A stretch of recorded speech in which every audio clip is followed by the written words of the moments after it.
দেশ এবং দেশের বাইরে যারা আছেন বাংলাদেশি সবাইকে ঈদ মোবারক। আমি শামসুল আলম, আতাইকুলা থানা, সাঁথিয়া উপজেলা, পাবনা জেলা। আমি আপনাদেরকে নানান সময়ে প্রকৃতির ভিডিও প্রদর্শন করে থাকি। আমি ইনশাল্লাহ আপনাদের দোয়াতে এবারেও ঈদ উপলক্ষে দেশের মাটিতে আসছি। আপনারা অনেকেই জানেন আমি ঢাকায় থাকি। ঈদে এসে আবারও সেই প্রকৃতির সঙ্গে আমার মিলন হচ্ছে। প্রকৃতিতে আজ ঘুরতে এসেছি ছোটোবেলার বাল্য বন্ধুদের নিয়ে। আমার সাথে আমার জীবনের সবচেয়ে প্রিয় বন্ধুরা আজ উপস্থিত।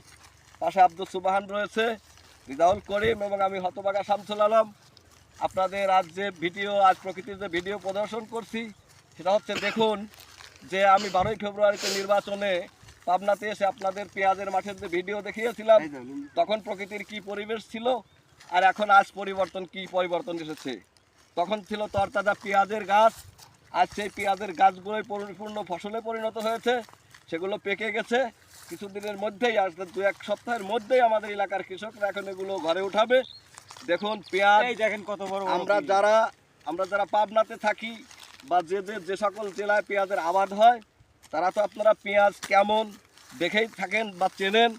আর যারা যেসব এলাকায় পেঁয়াজের আবাদ হয় না বা দেশের বাইরে যারা আছেন বা বিদেশি যারা আছেন, তারা আমাদের এই প্রকৃতির ভিডিও আপনারা লক্ষ্য করুন যে আজ পেঁয়াজ পুরাপুরি হয়ে গেছে। এই যে দেখুন পেঁয়াজের গাছ আমাদের পায়ের নিচে, দেখাও আমাদের পায়ের নিচে পেঁয়াজের গাছ কেমন করে পেঁয়াজ মাটির উপরে ধরে থাকে। আপনাদের আমি ভালোভাবে দেখাবো। এই যে দেখুন মাটির সঙ্গে পেঁয়াজ, যেটা পেঁয়াজ অরিজিনাল পেঁয়াজ, সেটা মাটির সঙ্গে এখন লেগে আছে। এটা পরিপূর্ণ পেঁয়াজে পরিণত হয়েছে। ইনশাল্লাহ আগামী 2-1 সপ্তাহের মধ্যে এগুলো ঘরজাত করা হবে। তো প্রকৃতির আজ পরিবর্তন এসেছে।